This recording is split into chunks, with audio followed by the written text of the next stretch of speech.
Hello everyone, मैं हूं doctor Priyanka Bhardwaj और आज हम लोग बात करने वाले हैं यूपीएजीटीए 2025 इस बार कितना सेफ स्कोर और क्या पहले से ही कट ऑफ कितनी जाएगी ये बताना सच है या झूठ है। चलिए इस बारे में आज हम बात करने वाले हैं। सबसे पहले तो स्टार्ट में करना चाहूंगी कि जब भी हम कट ऑफ की बात करते हैं, एग्जाम देने से पहले आप कैसे प्रिडिक्ट कर सकते हो कि कितना कट ऑफ जाएगा। जब भी हम कट ऑफ की बात करते हैं, एक एग्जाम हम दे लेते हैं, उसका लेवल देख लेते हैं कि क्या वो इजी लेवल का था, क्या वो मॉडरेट लेवल का था या वो टफ लेवल का एग्जाम था। उसके अकॉर्डिंग ही हमारा कट ऑफ डिसाइड होता है। अगर एग्जाम टफ लेवल का है तो ऑब्वियस सी बात है कि कट ऑफ इतना ज्यादा हाई जाने के चांसेस नहीं होते हैं। लेकिन अगर एग्जाम वहीं आपका इजी लेवल का होता है तो ये बहुत ऑब्वियस सी बात है कि कट ऑफ आपका हाई जाने की आशंका रहती ही रहती है। तो यहाँ पे भी जब हम यूपीएजीटीए की बात कर रहे हैं और अनुमान की बात कर रहे हैं तो यहाँ पे हम शुरू से नहीं बोल सकते हैं कि कितना कट ऑफ जाएगा या कितने मार्क्स आप मिनिमम स्कोर कर लो कि आपका एग्जाम क्वालिफाई हो जाएगा। अगर मैं बोल दूं कि आप जो मिनिमम मार्क्स की अगर हम बात करें 50 प्लस सिक्योर कर लो, आपका एग्जाम क्लियर है, क्या गारंटी है कि पेपर उतना ही इजी आएगा और आपका जो कट ऑफ है वो क्लियर हो जाएगा, या क्या गारंटी है कि पेपर उतना टफ आएगा कि 50 स्कोर करके भी आपका कट ऑफ क्लियर हो जाएगा। तो सबसे पहली चीज कि अगर आपको कोई भी बोल रहा है कि ये जो कट ऑफ है ये इतनी जाने वाली है, इतनी क्वेश्चन अटेम्प्ट करो, इसकी कोई श्योरिटी नहीं है। बिकॉज एग्जाम में आपने जाना है, आपने क्वेश्चंस को अटेम्प्ट करना है और आपने ही क्वेश्चंस का लेवल देखना है। तो जो क्वेश्चन का लेवल होगा उसके अकॉर्डिंग ही तो डिसाइड होगा कि कितने मार्क्स जाएंगे और मार्क्स के बेसिस पे ही डिसाइड होगा कि कितनी कट ऑफ जाने वाली है। तो सबसे पहली चीज, एग्जाम से पहले प्रेडिक्शंस मत करिए। एग्जाम से पहले कोई प्रेडिक्शन मत करिए कि कितना कट ऑफ जाएगा कितना नहीं जाएगा। हाँ, हम इतना जरूर सोच सकते हैं कि हमें कितने मार्क्स तक जाना पड़ेगा, कितना हमारा सेफ स्कोर रहेगा कि हमारे चांसेस बढ़ जाएं एग्जाम को क्वालिफाई करने के। हमें उन चांसेस को इंक्रीज करना है।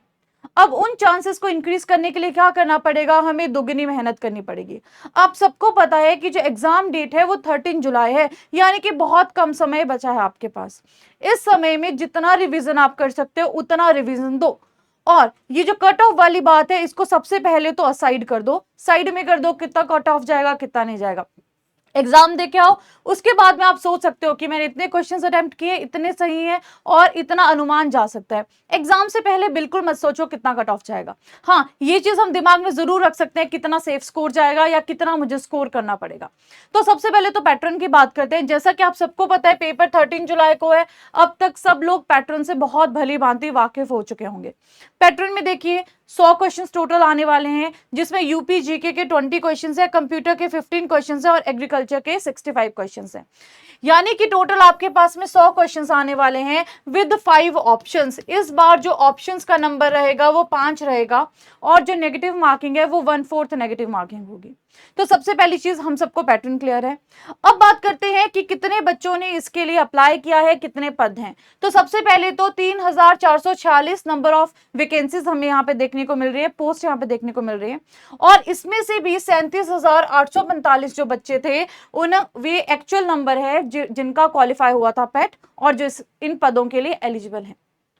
अब अगर हम मोटा मोटा आइडिया लेके चलें कि कितने बच्चे एग्जाम में बैठने वाले हैं या क्या प्रोबेबिलिटी है, तो आपको पता है कि ये जो यूपी ट्रिपल एससी की वैकेंसी है इसके लिए बच्चों के अंदर बहुत बहुत क्रेज है। तो एक प्रोबेबिलिटी अगर हम लेके चले, बहुत टाइम से वैकेंसी आई है लेकिन एग्जाम की डेट अभी आई है, तो अगर हम प्रोबेबिलिटी लेके चलें तो ऑलमोस्ट 75% प्लस बच्चे इसके एग्जाम को देंगे। यानी कि 75 प्लस जो आपके बच्चे हैं परसेंट में वो इस एग्जाम को देने वाले हैं। तो अगर मैं मोटा मोटा आइडिया भी लेके चलूं ना तो 30,000 प्लस बच्चे इस एग्जाम को देने वाले हैं फॉर श्योर। हो सकता है कुछ बच्चों को कुछ इमरजेंसी आ जाए, हो सकता है कुछ बच्चे किसी और रीजन की वजह से एग्जाम ना दे पाए, हो सकता है कुछ बच्चे जब से वैकेंसी आई हो सकता है कहीं और सेटल हो गए। लेकिन अगर हम नंबर ऑफ बच्चों की बात करें तो 30,000 बच्चे तो इस एग्जाम को जरूर जरूर देंगे। हो सकता है नंबर इससे ऊपर भी जा सकता है। आगे बात करते हैं कि एक्चुअल सीरियस कैंडिडेट्स कितने हैं। तो वैसे तो देखा जाए जब हम 30,000 कैंडिडेट्स की बात कर रहे हैं, सीरियस कैंडिडेट्स तो ऑलमोस्ट सारे ही हैं।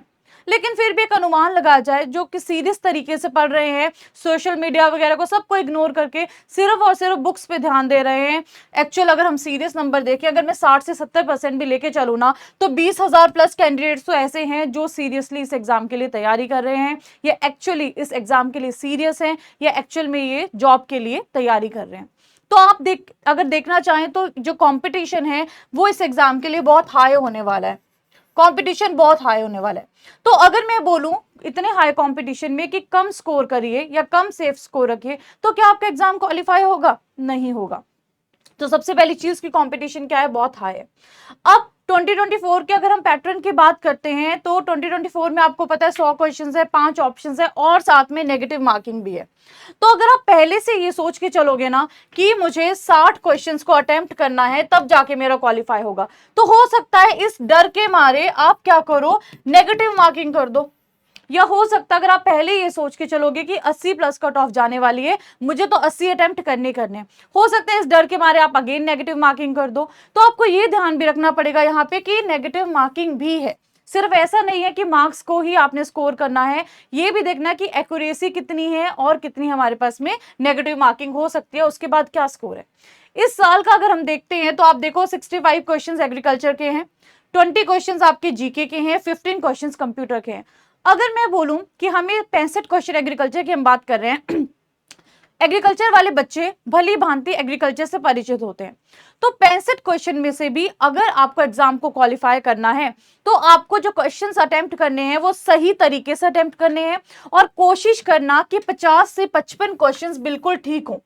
लेकिन ठीक होने का मतलब ये नहीं है यहाँ पे कि आप नेगेटिव मार्किंग करे आए, ये आपका टारगेट है कि अगर 65 क्वेश्चन एग्रीकल्चर के मिनिमम 50 तो मेरे सही होने चाहिए, या 50 मेरे बिल्कुल सही जाने चाहिए। जल्दी में 50 का नंबर दिमाग में लेके क्वेश्चंस को गलत बिल्कुल भी नहीं करना है, राइट।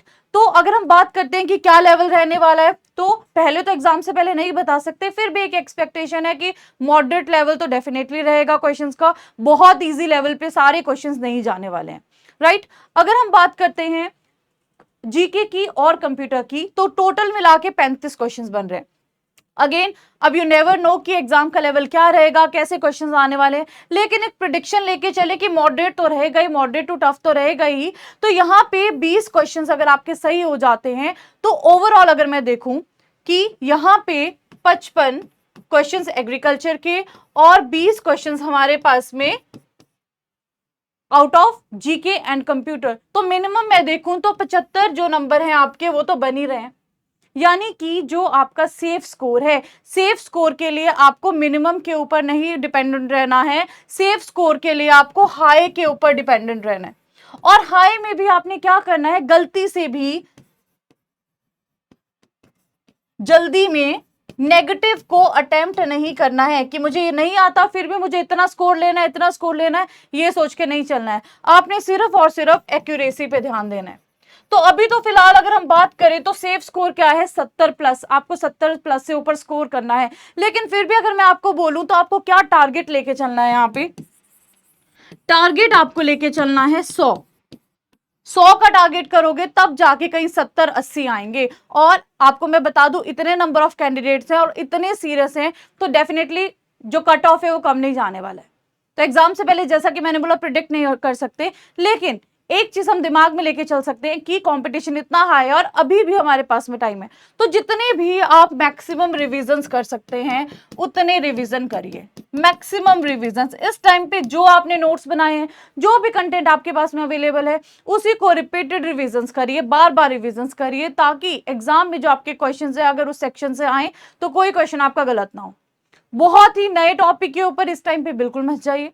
और हाँ, अगर हम सेफ स्कोर की बात करते हैं तो मैं बोलूंगी अपना जो टारगेट है वो फुल मार्क्स का रखिए, तब जाके आपके कहीं मिनिमम नंबर ऑफ मार्क्स या कट ऑफ क्लियर हो पाएगी, राइट। सेफ स्कोर में मैंने 70 प्लस इसीलिए लिखा है कि इतना तो आपके आने ही चाहिए, लेकिन अगर मैं टारगेट की बात करूं, टारगेट तो आपका पूरा लेके ही चलना पड़ेगा। तो अभी से ये टेंशन मत लीजिए कि कितना कट ऑफ है क्या है, क्योंकि ऑनेस्टली कट ऑफ को एग्जैक्ट प्रिडिक्ट कोई नहीं कर सकता, क्योंकि आपको नहीं पता कि पेपर का लेवल इजी है, मॉडरेट है या टफ है। टफ जब भी पेपर आता है आपको पता है कट ऑफ कम ही जाती है, और पेपर जब भी इजी आता है तो कट ऑफ हाई ही जाती है।